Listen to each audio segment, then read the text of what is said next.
folks, Scott here with a project video for you. I promised to share my double slider pull tab card with you, and here we go. I was on a roll for a couple of months and made these 3 cards featuring this mechanism. We've got the May Your Dreams Take Flight, where the rocket ship takes off and returns. We've got the Love You card, where the heart moves up, love you to the moon and back. And then last month I did this with the Love from Lizzie kit, a happy birthday with a rising 4th. Happy 4th birthday. Now those of you paying close attention will notice that I did add the blue and purple balloon to this card just to fill it out a little bit. I thought that made the whole card read a lot better. Now, all of those cards are based on the double slider card that's been around for a while. You can find bunches of instructional videos for these all over YouTube. This is the double slider card where you pull one side and something else comes out of the other side. So I thought I'd make a little mock-up of that for you just to show you the mechanism. This again is a double slider, in and out, out and in. So on the inside, we actually have a track piece that's in the middle. And on the track piece, there's a piece of plastic. This is just shopping bag plastic that's been wrapped around that track piece. One piece is attached to the back, one piece is attached to the front. When you pull one, the other side goes out. This is what's hidden inside a double slider card. Now this, of course, is too big for my needs, so I needed to shrink down that mechanism. So this is a quick little mock-up of that basic mechanism. Here we have our track piece with a little track cut in it for the plastic to roll around. You've got your pull tab is attached to the back of the conveyor belt, and your moving piece is attached to the top. So this is basically the mechanism that is inside the cards to make those double slider pull tab cards. So let's make our own little mock-up. I thought it would be easiest to make an actual mock-up instead of doing anything with patterns and pictures and things like this. So let's make a mock-up first. We have our card base. Now this is a 4 1/4 by 5 1/2 inch card base. This is a top folding portrait card base. We have our card front. Now I've cut this card front down to be 4 inches by 5 1/4 inches. So it's a little bit smaller. We'll show some of the card base behind that. Then we have our track piece. And our track piece is cut just under 4 by 5 1/2. I also have a partner for that. We'll use this for some extra paper. We have our pull tab, which this is 1 inch wide by 5 1/2 inches long. We have our moving piece. We'll just use this little square for our moving piece. And we have our plastic conveyor. Now we'll need to make a paper hinge for this as well that attaches the moving piece to the conveyor belt. So let's cut 1 inch off of our pull tab. We'll set that aside for our hinge piece. Nice and simple, just mark 1 inch on it.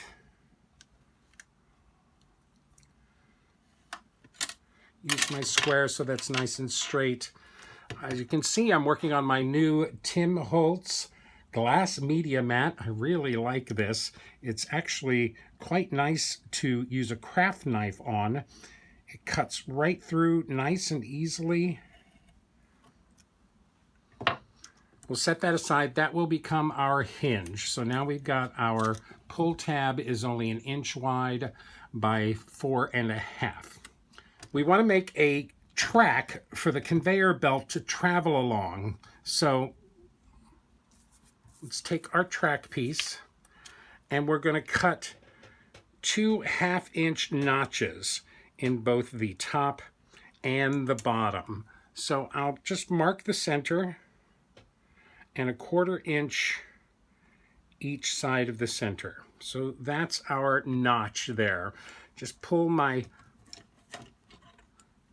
T-square out. We do want these square. We do want this nice and straight. We'll line that up with the 1/2 inch mark on one side. Line it up with the 1/2 inch mark on the other side. Let's mark a 1/2 inch on the two ends. There's a 1/2 inch there. There's a 1/2 inch there. Use our T-square again to mark that. Do it on the other side as well. 1/2 inch right there. And those are our two little notches that we'll cut out.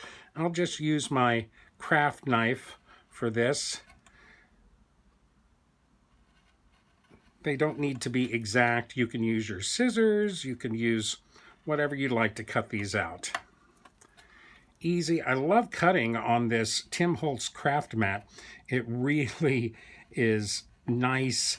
It slides right along. I'm a big craft knife user. I like using my craft knife. I've used a craft knife for years, and it's very comfortable for me. So here is our track piece with the two notches cut out. Now, I've stepped up from shopping bags to Ziploc bags. These are a little bit stronger than shopping bags, and I find these don't stretch quite as badly as the shopping bags do. If you get a really cheap shopping bag, then it's really easy to stretch out. So I'm actually using a large Ziploc bag.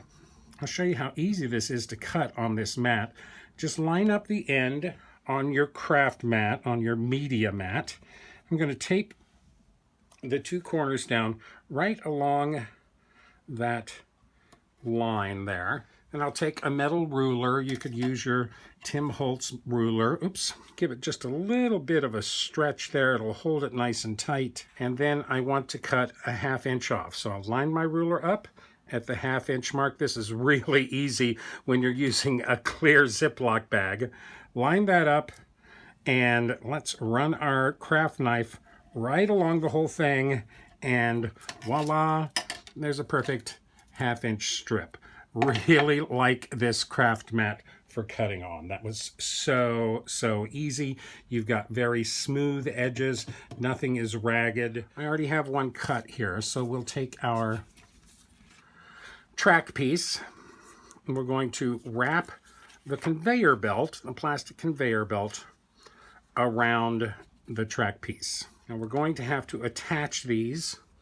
My attachment of choice is, of course, Suk Wang score tape. You do want to use a strong double-sided adhesive for this, for all of your real attachments to this mechanism. So I'll lay one right at the end of the conveyor belt, and I'll add a second just for a little extra hold. Make sure they're stuck down good, and then pop up the liner paper off of both of those pieces, and then attach the two ends together. You don't want to make this nice and tight. You want it to have just a little bit of give so it rotates around this track nicely. Just press that down good and tight. I'll take my bone folder and give it a little burnish, and then we can trim off the excess. So here's our track piece. It has the conveyor belt on it. I'll always use the seam side on the back and the non-seam side on the front. You can see that moves very smoothly, very easily. So then I can't just glue this directly down to the card front. I want to give a little bit of space for this track to move freely. So this is where I'll take that little partner piece that's basically cut about the same size, and I'll make two pieces to go on either side. Now, either side of those are 1 3/4 inches, 1 3/4 inches on both sides. So let's just cut 2 1 3/4 inch pieces out of this extra paper. I'll take my ATG gun and just glue these down to the front of our track piece. And this will give just a little bit of spacing between the track piece and the card front, just to allow the plastic to slide easily between them. The less friction you have, the better, the easier it operates, and I think the longer it will last as well. I'm having to experiment with some new lighting here to work on this glass media mat because it reflects everything, obviously. So we're going to add these to the two sides. You don't want to go over that center area, so if it's a little bit wide, you can leave that to the outside. We can trim that off as we need for our conveyor belt to travel once this gets glued down to our card front. It's got some little extra on this side, so we'll just trim that off. Now we can take our pull tab. We want to score this down the middle, so this is scored at 1/2 inch. This is a 1-inch piece, scored at 1/2 inch. I've got my pull. I just drew that on there. If you're using a black piece, you'll want to emboss that however you want to make your little pull sign on the bottom of that. Now is the time to do it instead of waiting till after the card is assembled. Again, I want this nice and snug, so we'll add down a piece of score tape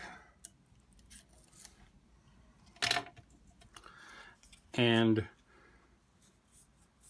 attach that together. Now we need some double thickness here because the pull tab pulls it and it pushes it. So it's in the push back that you've got to have some extra stiffness there.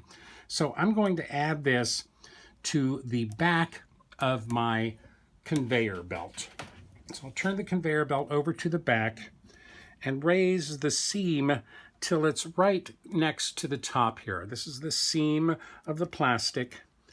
I'm going to add 2 more pieces of score tape to the top of that plastic.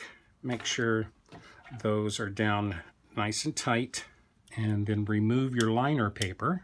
Now this is the back, this is the front, so when you attach your pull tab, you want to make sure that your pull is facing to the front. So this is the back of that. You want this to come down just past the edge of your notch there. You realize this is only 5 1/4, so the whole card is going to be 5 1/2, so that's an extra 1/8 of an inch down there. Just laying that down, and whoops, I'm a little short there. So let's pull our track down a bit, and we attach our pull tab to the back of the conveyor belt. So when you pull, you can see the track is moving as you pull the back pull tab. Now the front is where we're going to ultimately add our moving piece. So we need to move to the card front. Now this piece, we know that our slider is going up and down the center. So let's find the center of our piece. This is right at 2 inches. I'll take my T-square, make sure we've got a nice square line right down the center of the card front. Now, of course, the track piece is going to go behind this, so we don't want to cut our slit in the front of the card any further than the edges of our track. So that's a 1/2 inch above on either side. I'll go in just a little bit more and just give a mark for don't go past this when you're cutting. Again, I'll take a metal ruler, and I'm basically going to cut down either side of my pencil line. I want more than just a slit. I do want a slot that has just a little bit of width to it to accommodate our hinge. So one side of the pencil line, I'll turn it around, and I'm going to cut the other side of the pencil line between our little stop points. You have some fudge room here. You just want to give it enough room that a piece of paper can move through it very easily. There you go, 1 and 2. Give it a quick little snip at our stop points. And there's our little slit down the front of the card. This would be, if you're using pattern paper on the front, this would be your pattern paper, whatever you want your card front to be. While we're at it, we might as well go ahead and punch our thumb notch in this. Again, just mark the center. I just use a 1/2 inch hole punch from my stash and pop about half of that for a thumb notch. So let's work on our hinge piece. This is ultimately the big question on these cards, is how do you attach everything? So I've got that extra one piece from the pull tab that we cut off. I'm going to reinforce this hinge, this fold, around my Tim Holtz retractable craft pick. We want this hinge to be just a little bit more than flat right on top of each other. Now, this is, of course, just really close to the size of the conveyor belt, so we want to trim it down just a little bit, just so we don't go over the conveyor belt. So I'll split the front and the back. Now, if we just use this, our image on the front is going to lean to the left. So I find it easiest to cut half of this a little above center, just to the fold line, turn it around, and we're going to cut the other side just above the center as well. So now we've got a hinge piece that will go in different directions. I hope that makes sense to you. We can't make that cut right down the center because then the hinge would fall apart. So let's add some score tape to this, because we're going to attach this to the conveyor belt. The piece of score tape on the end of this one, and we want to do it on the other side of the shorter piece on this side. So now I have score tape on two sides of my hinge tape here. Score tape on this side, score tape on this side, with the fold in the center. So pull up your liner tape. Try not to let any adhesive stick out beyond the edges.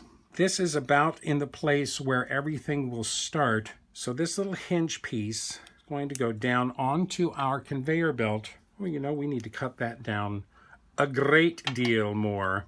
There we go. Let me trim just a little bit of this. You don't want your hinge going over the edges of your conveyor belt because it will stick. So let's put this a little bit better right there.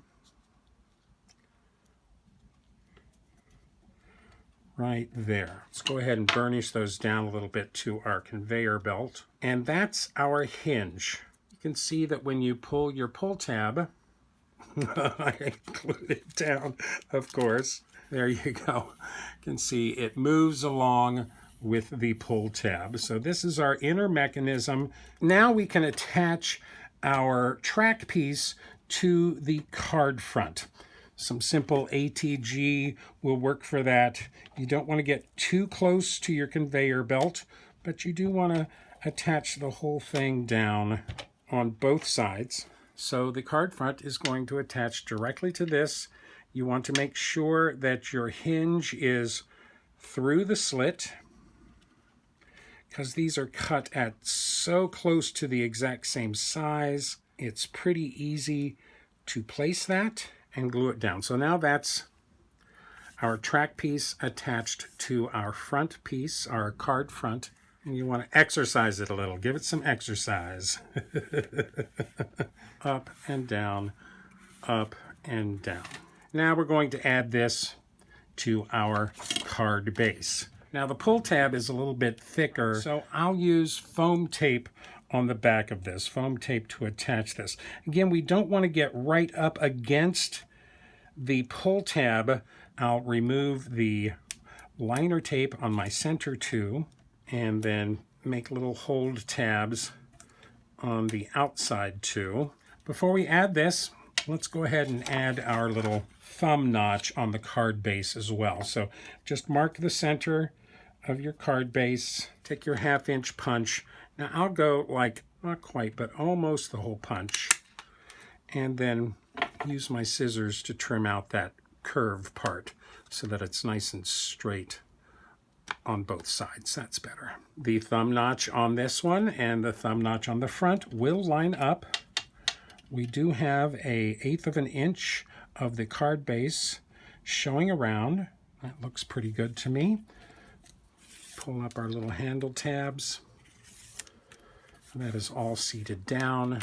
And now we can add our moving piece to this. That's the last step. A lot of where you put your moving piece will depend upon what your piece is on the front. Of course, I will use my score tape on both sides of this hinge. Pop off the liner paper. You do want to make sure if your bottom of your slot is exposed on the front of the card, you don't really want to see it. We'll try and add this right in the center and press that down to our hinge. And there we have a double slider pull tab that moves in both directions. This works not only as a portrait card, this will also work as a landscape card as well. Great fun. This gives very smooth, very easy movement. That's the big secret behind my double slider pull tab cards. So let's do this one more time with an actual card. Let's do the Love You to the Moon and Back.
Love You to the Moon and Back.